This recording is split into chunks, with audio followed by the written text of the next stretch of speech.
Assalamualaikum warahmatullahi wabarakatuh. Perkenalkan, nama saya Laila Sari.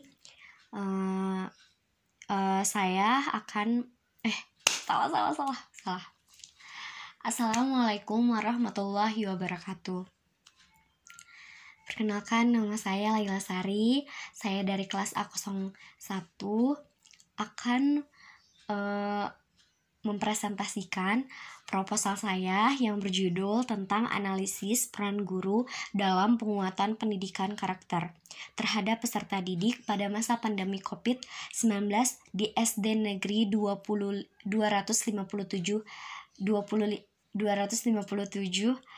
Pelita, Kota Bandung. Dosen pembimbingnya yang terhormat Ibu Popon, SPD MPD. Pembahasnya Ibu yang terhormat Bapak Ibu.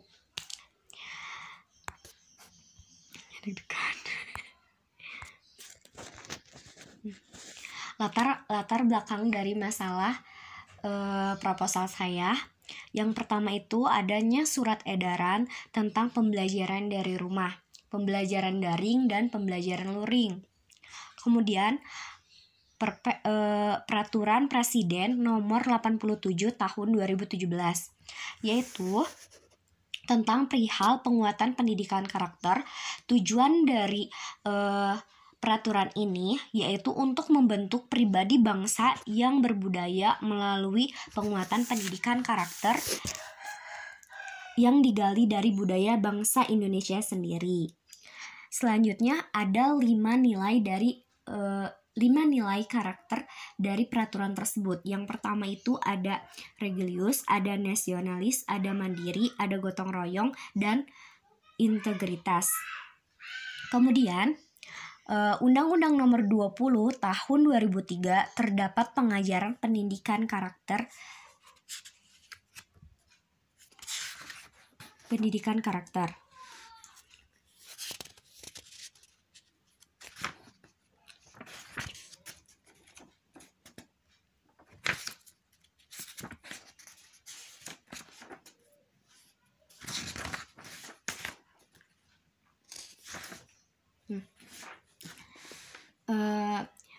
Yang masih sangat berkaitan erat dan masih mendapat perhatian penting dari Kementerian Pendidikan dan Kebudayaan saat penerapan kurikulum, yaitu kurikulum 2013 ini.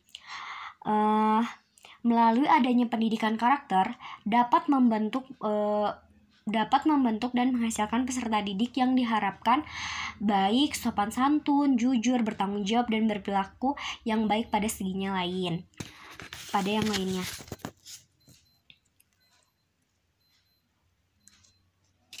Kemudian dari undang-undang tersebut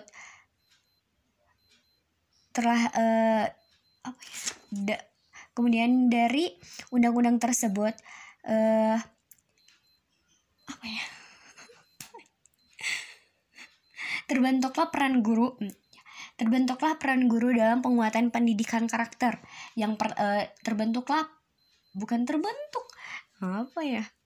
Dari undang-undang tersebut, maka pelaksanaan penguatan pendidikan karakter oleh peran guru sebagai pembimbing, fasilitator, inspirator, motivator, dan evaluator dapat diintegritas juga pada budaya sekolah dan kegiatan ekstrakurikuler. Namun, dikarenakan pandemi, maka cakupan dalam penguatan pendidikan karakter hanya pada pembelajaran dan melalui kebiasaan sehari-hari. Sehingga peneliti tertarik ingin melakukan penelitian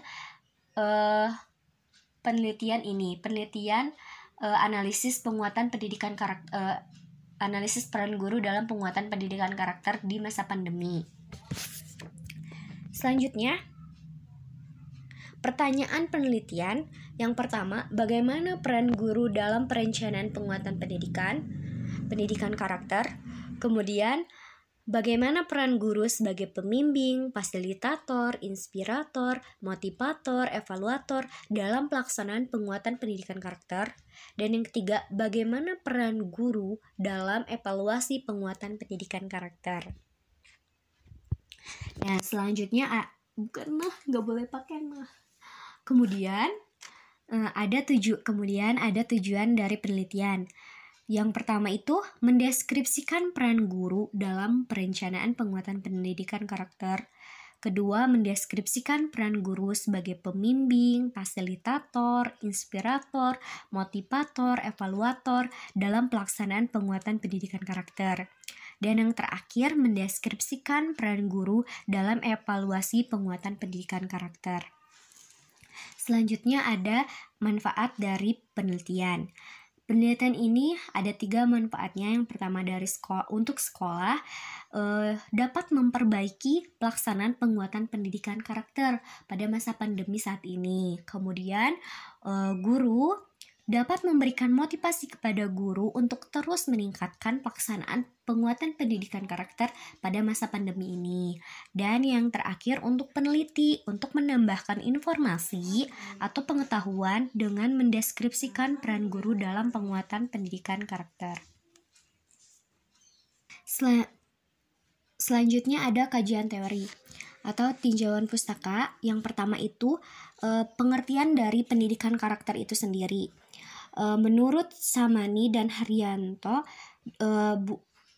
tahun 2013 halaman buku 45, pendidikan karakter merupakan proses pemberian tuntunan pada peserta didik untuk sebagai manusia seutuhnya yang berkarakter pada dimensi hati, pikiran, raga, serta rasa dan karsa. Kemudian ada nilai-nilai dari penguatan karakter. Nilai-nilai dari penguatan karakter ini dari Kemendikbud tahun 2017 halaman 7 ada 5 nilai karakter utama. Yang pertama itu Regilius, yaitu perilaku individu yang taat terhadap Tuhan dengan diwujudkan melalui perilaku yang taat melaksanakan ajaran agama yang dianutnya.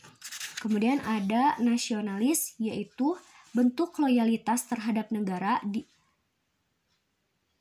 mana rakyat mempunyai rasa kepemilikan untuk negaranya serta berkontribusi dalam mempertahankan wilayah. Kemudian ada karakter mandiri. Karakter mandiri yaitu nilai karakter yang berhubungan dengan diri sendiri, sikap, perilaku yang tidak bergantung pada orang lain. Kemudian ada gotong royong. Gotong royong adalah bentuk solidaritas sosial terbentuk karena adanya bantuan dari pihak lain untuk kepentingan pribadi atau kepentingan kelompok. Dan yang terakhir ada integritas, yaitu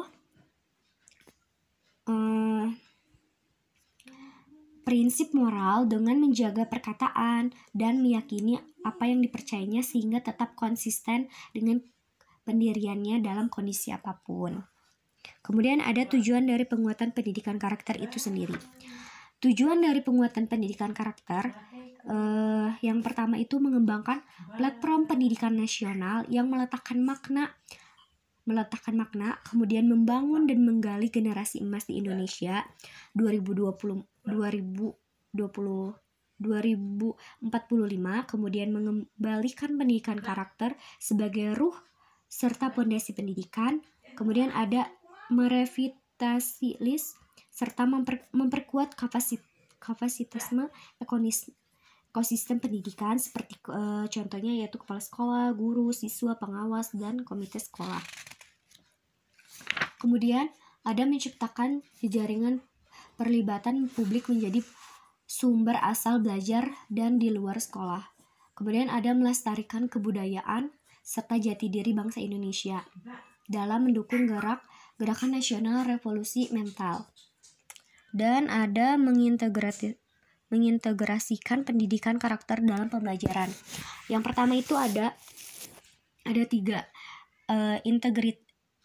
Integrasikannya itu ada 3. Yang pertama itu ada perencanaan pembelajaran, ada pelaksanaan, dan ada evaluasi. Dalam perencanaan pembelajaran itu dalam perencanaan pembelajaran, Permendikbud nomor 22 tahun 2016 tentang standar proses pembelajaran dasar dan menengah menyebutkan bahwa rencana pelaksanaan penguatan pendidikan karakter, rencana pelaksanaan pembelajaran adalah rencana kegiatan pembelajaran yang dikembangkan dari silabus untuk satu pertemuan atau lebih mengarahkan kegiatan pembelajaran supaya peserta didik dapat mencapai kompetensi dasar. Kemudian ada pelaksanaan. Pelaksanaan ini adalah implementasi dari penyusunan RPP yang telah dirancang sebelumnya. Dan yang terakhir ada evaluasi. Evaluasi adalah tindak penilaian dan tindak lanjut yang diberikan guru terhadap hasil belajar yang telah dilaksanakan. Kemudian ada peran guru. Peran guru ini peneliti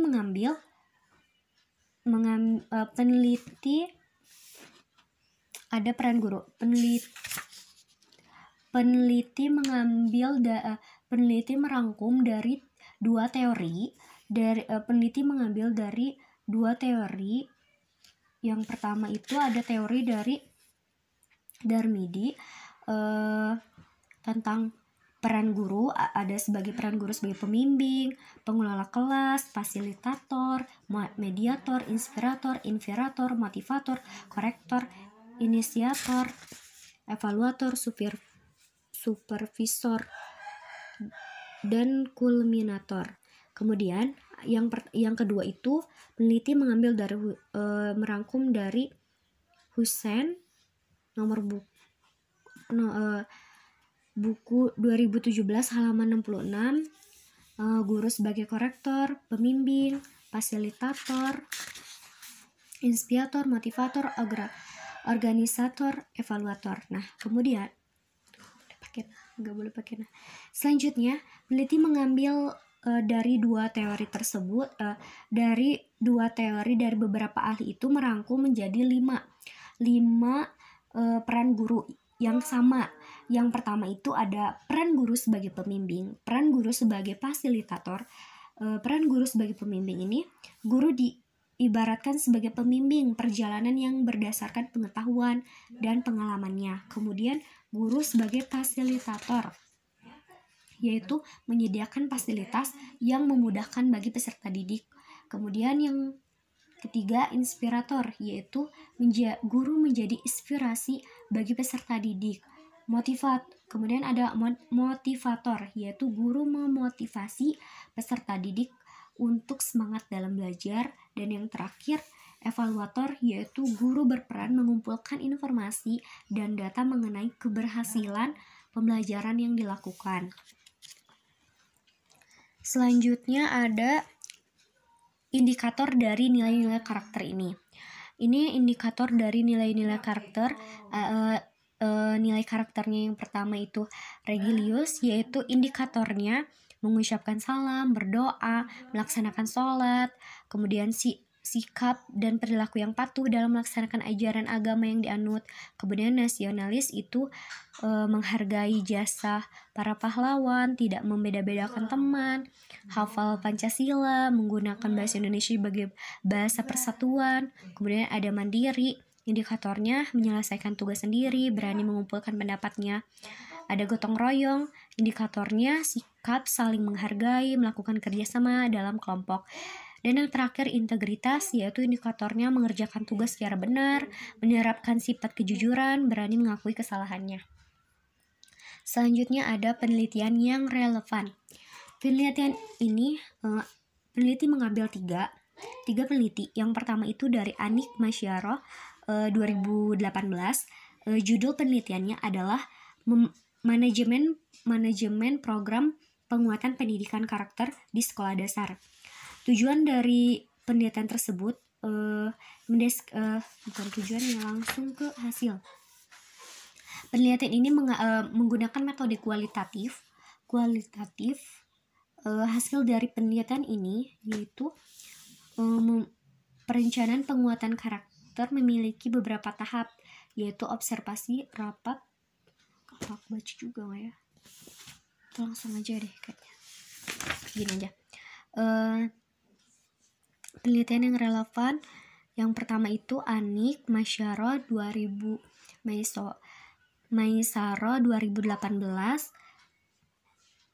Judul penelitiannya yaitu Manajemen Program Penguatan Pendidikan Karakter di Sekolah Dasar.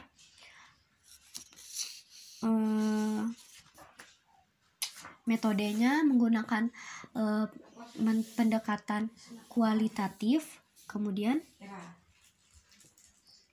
perencanaan program penguatan pendidikan karakter memiliki beberapa hasilnya dari penelitian ini bahwa pendidikan karakter memiliki beberapa tahap, yaitu observasi, rapat koordinasi, menyusun acara kerja, melaksanakan acara, pengawasan, dan evaluasi.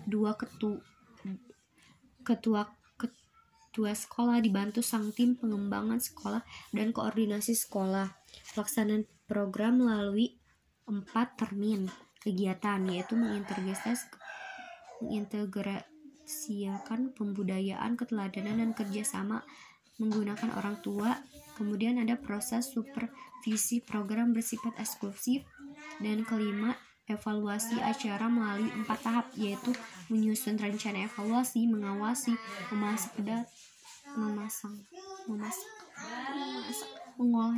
mengolah data, serta kedap pemaguran. Selanjutnya yang kedua itu ada Sylvia Eka Enriani 2018. Pada tahun 2018 penelitiannya berjudul Implementasi Program Penguatan Pendidikan Karakter melalui Kegiatan Pembiasaan dalam Meningkatkan Mutu Sekolah. Metode penelitian ini pendekatan kualitatif. Hasil dari penelitian ini yaitu perencanaan dimulai dari SKL sampai sosialisasi, kemudian pelaksanaan diterapkan dalam 2 basis, kelas dan sekolah, peran guru sekolah sebagai pengawas, pembina, dan pelaksanaan. Faktor pendukung dan penghambat ialah pada peserta didik, guru, fasilitas, serta keterlibatan pihak komite sekolah dan orang tua. Dan yang terakhir, Jainatul Fitriah pada tahun 2019, judulnya yaitu Peran Guru Pendidikan Agama Islam dalam Penguatan Pendidikan Karakter Peserta Didik di SMP NU Karangdapan Kabupaten Pekalongan. Metode penelitiannya itu diambil kualitatif. Kemudian hasil dari penelitian ini terdapat perbedaan pada jenjang sekolah. Pada penelitian terfokus pada guru PAI Pendidikan Agama Islam. Yang dilakukan peneliti yaitu peran guru dalam penguatan pendidikan karakter. Sedangkan persamaannya yaitu pada jenis penelitian digunakan dan berorientasi pada penguatan pendidikan karakter. Selanjutnya, fokus dari penelitian ini. Peran guru dalam penguatan pendidikan karakter dalam proses pembelajaran dilaksanakan melalui dari 3 tahap, yaitu tahap perencanaan, pelaksanaan, hingga evaluasi. Implementasi peran guru sebagai pembimbing, yaitu sebagai implementasi peran gurunya dalam pelaksanaan penguatan pendidikan karakter, yaitu peran guru sebagai pembimbing, fasilitator, inspirator, motivator, dan evaluator. Selanjutnya bab 3, metode dari penelitian ini. Metode penelitian ini yaitu kualitatif, yaitu digunakan untuk meneliti pada kondisi objek yang alamiah, di mana peneliti sebagai instrumen kunci. Teknik pengumpulan datanya dilakukan secara trigulasi, yaitu gabungan dari observasi, wawancara, dan dokumentasi. Sifat dari penelitian ini yaitu fenomenologi yang bertujuan untuk mendeskripsikan fakta atau informasi atau berupa pengalaman dari subjek peneliti untuk memberikan gambaran kejadian secara mendalam dan penuh makna yang disajikan melalui hasil deskripsi dalam bentuk narasi. Selanjutnya, lokasi dan subjek penelitian. Lokasinya itu di SD Negeri 257 Pelita,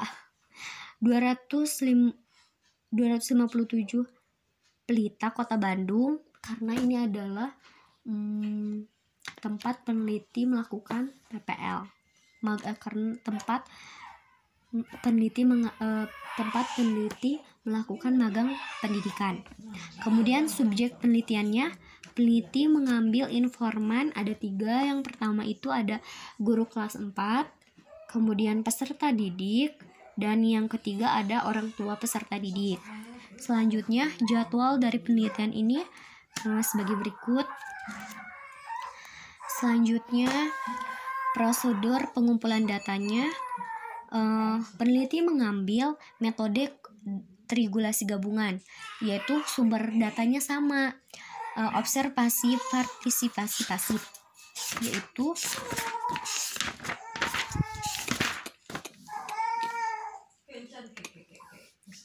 yaitu observasi ini peneliti mengamati secara langsung dari subjek yang diteliti, namun peneliti tidak langsung turut serta berpartisipasi dalam kegiatan yang dilakukan subjek peneliti. Selanjutnya, wawancara semi struktur, yaitu di mana subjek yang diteliti bisa memberikan jawaban yang bebas dan tidak dibatasi. Akan tetapi, subjek yang diteliti tidak boleh keluar dari tema yang ditentukan.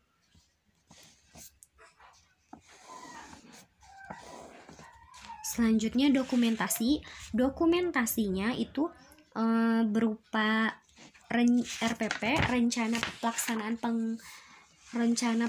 pembelajaran, kemudian foto-foto dan lainnya yang mendukung kelengkapan data penelitian.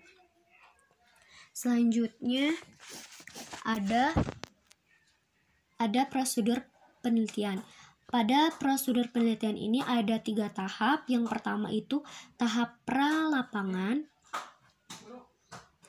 Yang pertama itu menyusun rencana penelitian, memilih lapangan penelitian, mengurus perizinan, menjajaki dan menilai keadaan lapangan, memilih dan memanfaatkan informan, menyiapkan perlengkapan peneliti. Kemudian tahap pekerjaan lapangan, yaitu memahami. Kemudian ada tahap pekerjaan lapangan, yaitu memahami latar penelitian, mempersiapkan diri, mengumpulkan data, dan yang terakhir tahap analisis data.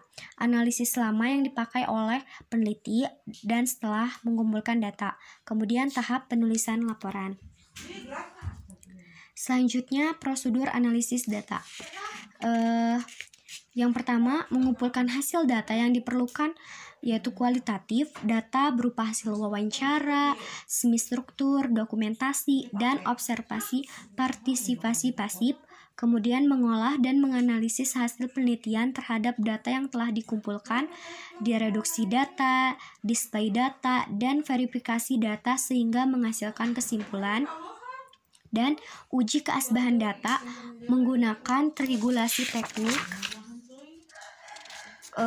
untuk teknik pemeriksaan keabsahan data yang memanfaatkan sesuatu yang lain dalam membandingkan hasil wawancara terhadap objek peneliti.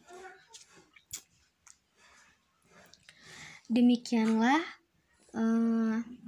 presentasi dari saya akhiri. Demikianlah demikianlah seminar proposal yang saya sajikan. Demikianlah presentasi yang saya demikianlah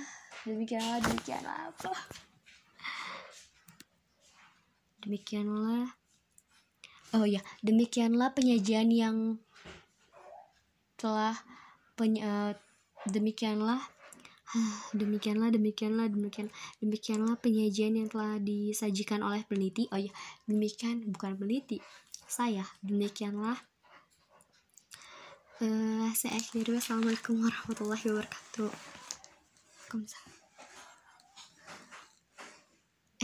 Demikianlah presentasi yang saya sajikan. Terima kasih. Assalamualaikum warahmatullahi wabarakatuh.